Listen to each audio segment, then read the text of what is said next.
Very simple question, but perhaps not a simple answer. So I don't know if we have the time, but I wanted to ask because I tried to understand the first part that you were talking of, and you said all the work is done with our body and all that is here.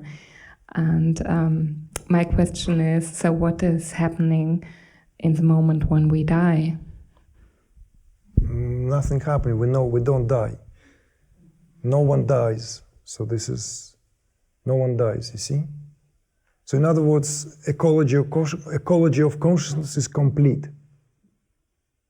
I've addressed that at some point when the need was in a very small, intimate gathering of one of my very early students in Santa Cruz, when they organized gathering in their place, and this question was like that was bothering this one particular person, and it was also coming from a very acute place of necessity to know as well. It was coming from a, let's say, personalized story of how to meet that, how to meet death, you know, what death is. So let's just bring this as a reminder. So there is no such thing as death at twofold points of understanding even. Not only there is no death to that which is not born, awareness, consciousness, call it soul, atma, right? Call it whatever we want to call it, is not subject to something which can come and go. It's not subject to birth, so therefore it's not subject to death. So that is covered, right? So this is, at least at this level, we kind of can relax. Okay, as a soul, I'm not gonna die. You know, it was nice to be in this body, you know, I was really enjoyed it, whatever. Yeah, okay, I can give this. Some misgivings here, that could have been better, but hey, you know,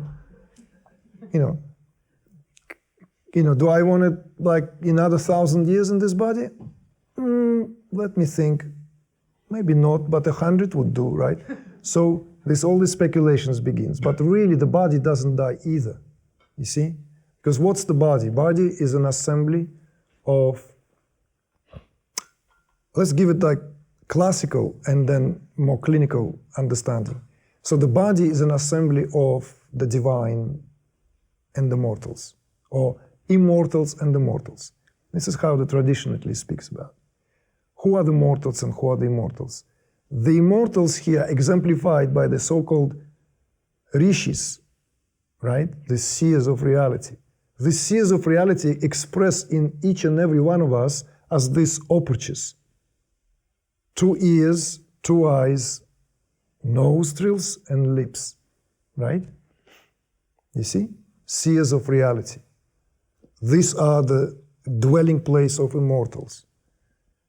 So that what here is exemplified by these operches is not subject to death or decay. Body here is utilized by these forces, utilized by the seers. You see? Used like a beautiful instrumentality, whatever you want to call it, an extraordinary vehicle, right?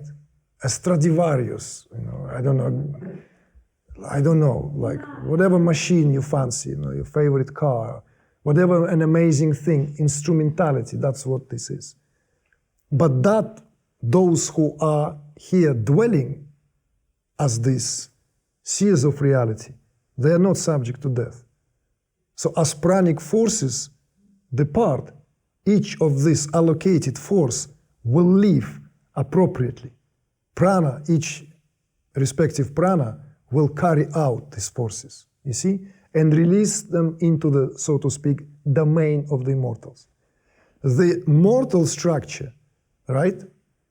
Mortal structure, that what belongs to another domain of pranas. See, I'm pointing out this is the apanic movement, all this downward movement of all these other expressions, right, are subject to what? Recycling. In any case, body is a conglomerate of 5 senses. And these 5 senses in turn an expression of 5 great elements. You've heard this, right? If whatever maybe background you might have come across, no? In yoga, all these Mahabhutas, right? Indriyas, Karmindriyas, all how it comes into being. This beautiful system of so-called categories in consciousness, tattvas. So the Mahabhutas, the great elements, right, is a primary source out of everything is made. At a subtle level, let's say that whole, aforementioned before, in a kind of more light-hearted way of this, all these chakras, all this subtle body, right? And at the gross level, it's this body, tissues, all the tissues, right? From plasma to blood to fat to muscle to bone marrow, reproductive tissue, all these are tissues of the body.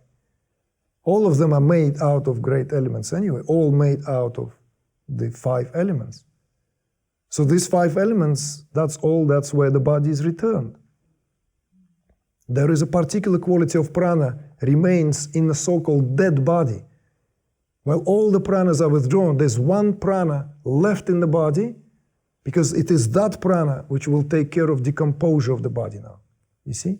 Whether this is subject to body being burned or just given to earth, as custom to some cultures than others, it doesn't matter. There is this prana. There is this process. So in other words, what is returned, this whole body as an assembly. This concept, Vedic concept by the way, body is spoken of as an assembly. It's being simply now returned where elements are freed temporarily again.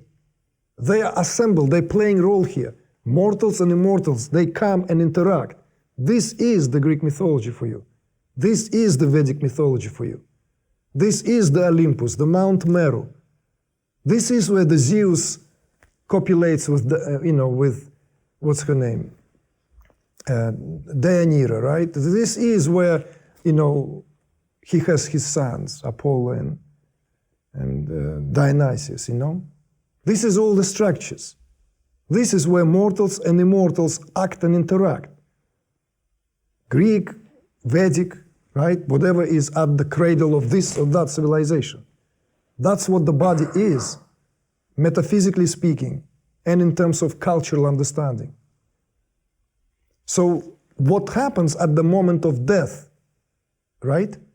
That what is immortal, that what is the witness and the very observer and the very seer of all this. Nothing happens to that. You can understand that. This is, let's say, soul level of your reality. So on the soul level, we already established, we covered that, remember? At the soul level, I don't die. I don't die. At the level of the body, all is returned back into where it belongs in the first place. So this de-assembly. So you see, there's no death at any of the levels. Even at the physical level, the death is only a transformation. At a microscopic level, like, I don't like to talk about that, but it's becoming sort of like almost, at a microscopic level, there are constant process of, the millions and billions probably cells that die in us. Some are reborn, replicated, you see? Others maybe less so.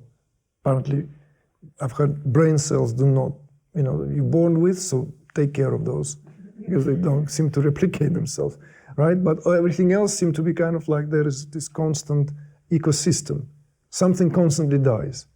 So at that level where the body was in full manifestation as this or that body or any other body, when what we call, death, because prana is departed, life force is departed, life force is left. Even at that level, there is no death, you see? It's only a transformation. At the level of metaphysical understanding, no death is taking place. See? So your body was cosmic as you were walking around, jumping around, doing your thing, right? And the body then is no longer, it's still cosmic affair. The localized event finished, okay? Something else is going to take place. I don't know, maybe you and I will meet as like fabulous microorganisms somewhere deep in the soil of Earth. Maybe we'll be mushrooms, I don't know, I have no idea. And we kind of like take care of the whole ecosystem of the forest, you know? Why is that not a noble thing to do? And then we are enlightened, so we have that in the past life, remember? Oh yeah, nobody knows that, okay? So when I'm in someone's frying pan, as that shiitake for a sauce, you know, maybe the little bit impact on that, you know, whoever is going to enjoy it with a glass of, you know, who knows? See, unfathomable are the ways of God, right? We don't know. Sometimes you tread spiritual path and then all it takes is a good little punnet of shiitake mushrooms. Well fried in ghee, you know, fresh ginger, herbs, fresh sage.